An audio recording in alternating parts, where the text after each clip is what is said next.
सपनों को बस्ते में रख कर चले हम, उम्मीदों के पथ पर घर से चले हम। सपनों को बस्ते में रख कर चले हम, उम्मीदों के पथ पर घर से चले हम। स्कूल स्कूल स्कूल चले हम, स्कूल स्कूल स्कूल चले हम, स्कूल स्कूल स्कूल चले हम। નમસ્તે, મારું નામ ભારે તુલસી ઓગળભાઈ છે. હું ધોરણ 8 માં અભ્યાસ કરી રહી છું. નમસ્તે, મારું નામ વેકરિયા વિશ્વ મુકેશભાઈ છે. હું ધોરણ 8 માં અભ્યાસ કરી રહી છું. અમારી આ કૃતિનું નામ પ્રદૂષણ નિયંત્રક છે, જેનો વિભાગ 5B કચરાનું વ્યવસ્થાપન છે. અમારી આ કૃતિ બનાવવાનો મુખ્ય હેતુ હવાનું પ્રદૂષણ મોટા શહેરોમાં ગંદા પાણીના નિકાલ માટે ગટરોની વ્યવસ્થા હોય છે, ઘન કચરાના નિકાલ માટે ગાડીઓની વ્યવસ્થા હોય છે, તો વાયુ પ્રદૂષણ દૂર કરવા કેમ કોઈ પ્રયાસ કરતો નથી? મોટા શહેરોમાં વાહનોમાંથી નીકળતો ધુમાડો, કારખાનાઓમાંથી નીકળતો ધુમાડો અને રસ્તા પર રહેલી ધૂળના નાના મોટા રજકણો આપણા શ્વાસમાં આવીને આપણા સ્વાસ્થ્યને હાનિ પહોંચાડે છે. તેથી તેવી જગ્યાઓ પર અમારા આ પ્રોજેક્ટનો ઉપયોગ કરી શકીએ છીએ. અત્યારના મોડર્ન યુગમાં પરિવહનના સાધનનો ખૂબ ઉપયોગ થાય છે, જેથી હવે માણસો પબ્લિક ટ્રાન્સપોર્ટનો ઓછો ઉપયોગ કરી પોતાના વાહનોનો વધારે ઉપયોગ કરે છે, જેથી વાયુ પ્રદૂષણ ખૂબ વધારે થાય છે. શહેરોને સ્માર્ટ સિટી બનાવવા માટે શુદ્ધ હવા જરૂરી છે. આથી તેવી જગ્યાઓ પર અમારી આ પ્રવૃત્તિ કરી શકીએ છીએ જ્યાં વાહનોની વધારે માત્રામાં અવર જવર થતી હોય, જ્યાં વધારે માત્રામાં ધુમાડો ઉત્પન્ન થતો, તેવી જગ્યા પર આ પ્રવૃત્તિ કરી શકીએ છીએ. જેમ કે ટ્રાફિક સિગ્નલ, મોટા મોટા હાઈવે, સ્પીડ બ્રેકર, ત્યાં વધારે વાહનોની અવર જવરના કારણે ધુમાડો ઉત્પન્ન થાય છે. તે ધુમાડો માણસોના સ્વાસ્થ્ય માટે હાનિકારક છે. અમારી આકૃતિ આવી જગ્યાઓ પર કરવાથી વાહનોમાંથી નીકળતા ધુમાડા હવામાં મિશ્ર થશે નહીં અને હવા પણ શુદ્ધ રહે. એર ફિલ્ટરમાં એકત્રિત થતા કાર્બનના ઉપયોગથી આપણે ઘણી બધી વસ્તુ બનાવી શકીએ છીએ, જેમ કે પ્રિન્ટરની ઇંક, જુદા જુદા પ્રકારના કલર વગેરે વસ્તુ આ કાર્બનથી બનાવી શકીએ છીએ. અસ્તુ.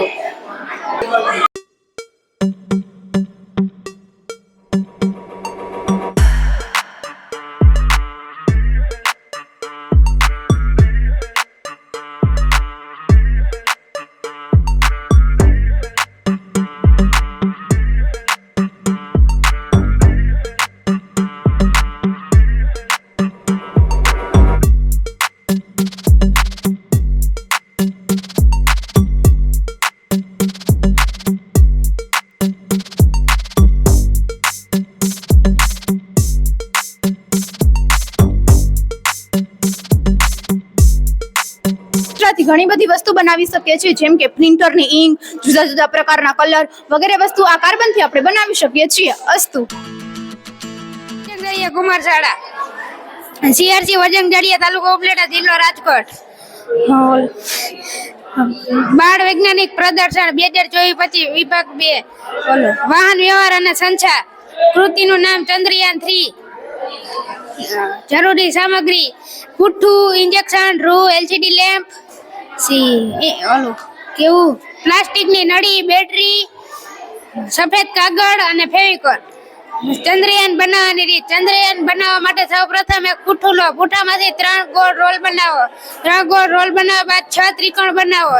તેને રોલની ઉપર નીચે એક ત્રિકોણ લગાવો. ત્રિકોણ લગાવ્યા બાદ તેને ફેવિકોલથી ચિપકારો. ત્યારબાદ કાગળની કાપલીમાં ચંદ્રયાન અને ભારતનો ઝંડો લગાવો. ત્યારબાદ એક પુઠ્ઠું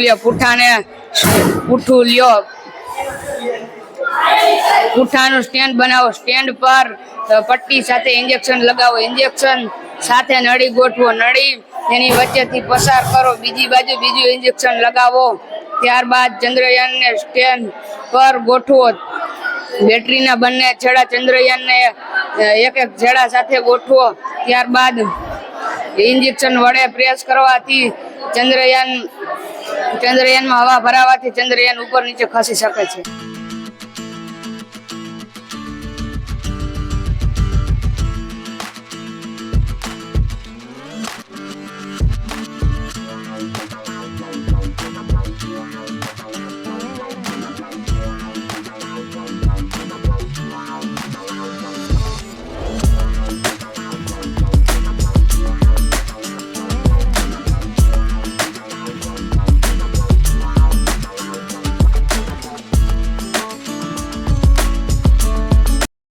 ધરતી. અને મારું નામ છે ચૌહાણ યોગિતા. અમારી શાળાનું નામ શ્રી નાગવદર તાલુકા શાળા છે અને અમારું ધોરણનું નામ અમારી કૃતિનું વિભાગ નંબર 2 અને કૃતિનું નામ વાયરલેસ ચાર્જિંગ સ્ટેશન છે. અને અમારો અભ્યાસ તાર બોલ. અમારો હેતુ એ છે કે વિદ્યુત ચુંબકીય ક્ષેત્રના માધ્યમ દ્વારા ઉર્જાનું એક જગ્યાએથી બીજી જગ્યાએ પરિવહન કરવું. અને અમે આ કૃતિમાં એક કોપરના તારની મદદથી એક ટ્રાન્સમિટ કોયલ અને એક રિસીવ કોયલ બનાવી છે. એ ટ્રાન્સમિટ કોયલ અમે આ કાગળને નીચે રાખેલી છે અને રિસીવ કોયલ અમે આ વાહનના નીચે લગાવેલી છે અને તે કાર્ય કરે છે. જ્યારે વાહન ચાર્જિંગ સ્ટેશનમાં આવે છે ત્યારે અમે નીચે રાખેલી કોયલ ટ્રાન્સમિટ થાય છે અને વાહનની નીચે કોયલ રાખેલી રિસીવ કરે છે અને તે રીતે વાહન ચાર્જિંગ થાય છે.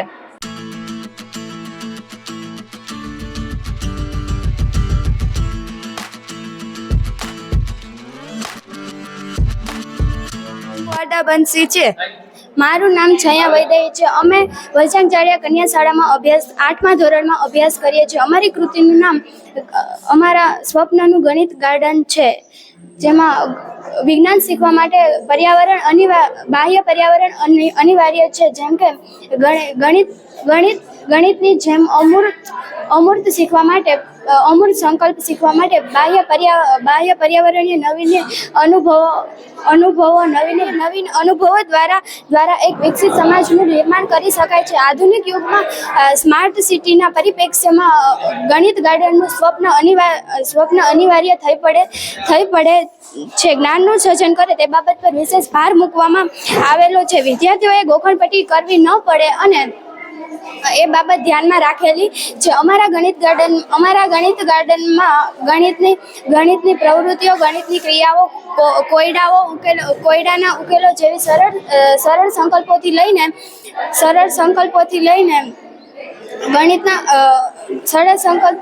પાયથાગોરસના સિદ્ધાંતો, ગણિતના સૂત્રો, પરિમિતિ, ક્ષેત્રફળ,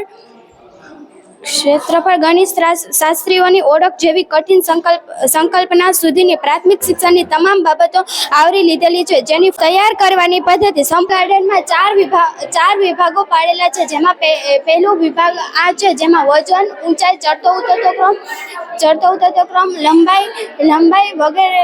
લંબાઈ, ગુંજાશ, ઊંચાઈ, આલેખ, ગુંજાશ, સમય વગેરેનું માપન ખ્યાલ દર્શાવવામાં આવેલો છે.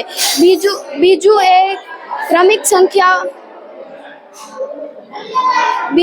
બીજા વિભાગમાં આવેલું છે, જેમાં ક્રમિક સંખ્યાઓ, ભૌતિક આકારો, ચડતો ક્રમ, ઉતરતો ક્રમ, મૌખિક ગણતરી, સ્થાન, કિંમત વગેરેના સંકલ્પો નિર્દેશિત કરવામાં આવેલા છે. નમસ્તે, મારું નામ ચુડાસમા તેજસ્વીબા ભરતસિંહ છે. હું ધોરણ 8માં અભ્યાસ કરું છું. મારી શાળાનું નામ શ્રી નીલાખા પ્રાથમિક શાળા છે. અમારી આ કૃતિનું નામ સ્માર્ટ એગ્રીકલ્ચર છે, જેનો વિભાગ 3 નેચરલ ફાર્મિંગ છે. અમારી આ કૃતિ બનાવવાનો હેતુ ખેડૂત ઓછી મહેનતે વધુ ઉત્પાદન કરી શકે છે. સ્માર્ટ એગ્રીકલ્ચરમાં અમે સોલર પેનલો લગાવેલી છે, જેના કારણે આખા ખેતરમાં વિદ્યુત પ્રાપ્ત થઈ શકે છે. ખેતરના પાકને પક્ષીઓ નુકસાન ન કરે તે માટે અમે સ્માર્ટ ચાળીઓ રાખેલો છે, જેના કારણે સ્માર્ટ ચાળીઓ સતત એક્ટિવ રહે છે, જેના કારણે પક્ષીઓ પાકને નુકસાન પહોંચાડી શકતા નથી.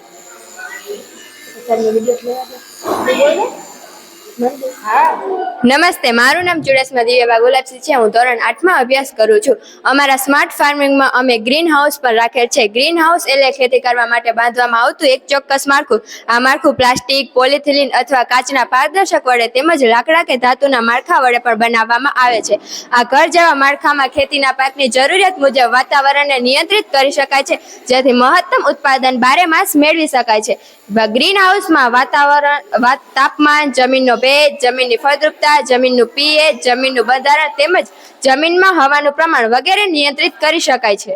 ગ્રીનહાઉસ વડે પાકનું રક્ષણ વરસાદ, બરફના કરા પડવા, વાવાઝોડું, ઝાકળ તેમજ વિકિરણ, કીટકો, જીવજંતુઓ, રોગોની સમસ્યા વગેરેથી રક્ષણ મેળવી શકાય છે.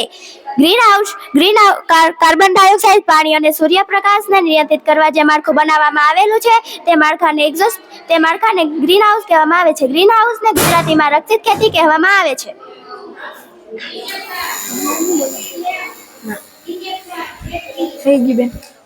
રોગ જીવાત સામે રક્ષણ આપવું તે સહેલું બને છે અને છોડ ઉછેર પણ સહેલો બને છે. ગ્રીન હાઉસ શરૂઆતમાં ખર્ચાળ છે, પરંતુ લાંબા ગાળે તે સારો એવો ફાયદો આપે છે. છોડને પોતાના વિકાસ માટે પાણી, સૂર્યપ્રકાશ અને કાર્બન ડાયોક્સાઇડની જરૂરિયાત રહે છે. આ ત્રણ ઘટકો પૂરતા પ્રમાણમાં મળી રહે તો છોડનો સારો એવો વિકાસ થાય છે. પરંતુ ખુલ્લા ખેતરમાં તેમનું નિયંત્રણ કરવું તે ખૂબ જ અઘરું છે. ક્યારેક વધુ વરસાદને કારણે પાણીની માત્રા વધી જાય છે, તો ક્યારેક વધુ ગરમીના કારણે છોડ બળી જાય છે. અને વાતાવરણ પ્રદૂષિત થવાથી કાર્બન ડાયોક્સાઇડની માત્રા વધતા ઓછા પ્રમાણમાં રહે છે, જેથી જોઈતા પ્રમાણમાં કાર્બન ડાયોક્સાઇડ છોડને મળી શકતો નથી. અને કૂવામાં અમે વોટર પંપ લગાડેલો છે, જેના દ્વારા ખેતરમાં પાણી પાઈ શકાય છે. વોટર પંપ સાથે ટાઈમર લગાડી દેવામાં આવે તો ખેતરમાં ઓટોમેટિક પાણી પવાઈ જાય છે. અત્યારના આધુનિક સમયમાં પિયત માટેના સોફ્ટવેરો મોબાઈલમાં પણ આવે છે, જેના દ્વારા કોઈ પણ જગ્યાએથી ખેડૂત મોબાઈલ દ્વારા વોટર પંપ ચાલુ કરી શકે છે અને ખેતરમાં પાણી પાઈ શકે છે. અમારા સ્માર્ટ ફાર્મિંગમાં અમે રેન વોટર હાર્વેસ્ટિંગની પણ સુવિધા રાખેલ છે, જેને વરસાદી પાણીનો સંગ્રહ પણ કહેવામાં આવે છે. વરસાદી પાણીનું દરેક ટીપું એ પૃથ્વી પરના જીવો માટે ભગવાનના આશીર્વાદ જેવું છે, જેથી દરેકે તેમનું મહત્વ સમજવું જોઈએ. તો ખેતરમાં ઢોર પણ રાખતા હોય છે અને તેના મળમૂત્રથી છાણિયું ખાતર પણ બનાવી શકાય છે. આ છાણિયા ખાતરનો ઉપયોગ ખેતરમાં પોષક તત્વોની જરૂરિયાત પૂરી કરવા કરી શકાય છે. છાણિયા ખાતરની મદદથી કુંડું બનાવીને ઉદ્યોગ પણ વિકસાવી શકાય છે. અને અમે પણ આ જ છાણિયા ખાતરના કુંડા બનાવ્યા છે, જેથી તેમાં વાવેલા છોડને કુંડામાંથી જ પોષક તત્વો મળતા રહે છે. આ કુંડામાં લાખનું કટિંગ કરી દેવામાં આવે છે, તો તેમની મજબૂતાઈ વધી જાય છે અને આપણો ભારત દેશ લાખના ઉત્પાદનમાં પહેલા નંબરે આવે છે. ગાયના છાણમાં 86% તત્વો હોય છે, જેમાં 50% નાઇટ્રોજન, 20% ફોસ્ફરસ અને પોટેશિયમ હોય છે, જે સીધા છોડને પ્રાપ્ત થાય છે. આ ઉપરાંત કેલ્શિયમ, મેગ્નેશિયમ, આયર્ન, મેંગેનીઝ, ગંધક, તાંબુ, જશત વગેરે અલ્પ માત્રામાં મળી રહે છે. છાણિયા ખાતરમાંથી બનાવેલા કુંડા ઇકો ફ્રેન્ડલી હોય છે, જે સંપૂર્ણપણે પર્યાવરણના હિતમાં છે. આ સ્માર્ટ એગ્રીકલ્ચરનો મુખ્ય હેતુ સ્માર્ટ પદ્ધતિઓનો ઉપયોગ કરી ખેતી કરવી અને જેનાથી ખેડૂતો ઓછા સમયમાં અને ઓછી મહેનતે પાકનું વધુ ઉત્પાદન કરી લાખોની કમાણી કરી શકે છે.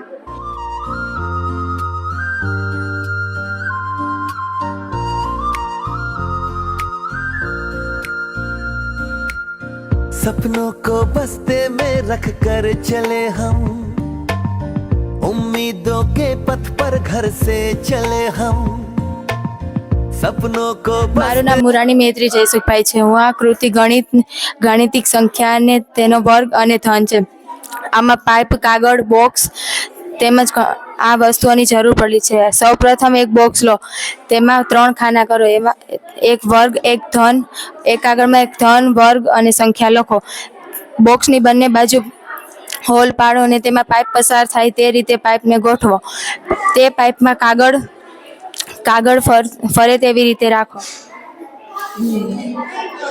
જેથી છોકરાઓને ખબર પડે કે આમાં વર્ગ, ધન અને સંખ્યા કેને કહેવાય, અને તે ઝડપથી વર્ગ, ધન અને સંખ્યા શીખી જાય છે.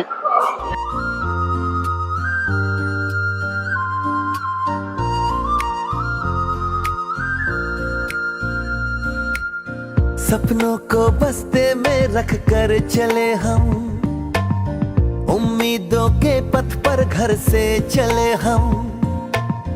सपनों को बस्ते में रख कर चले हम, उम्मीदों के पथ पर घर से चले हम.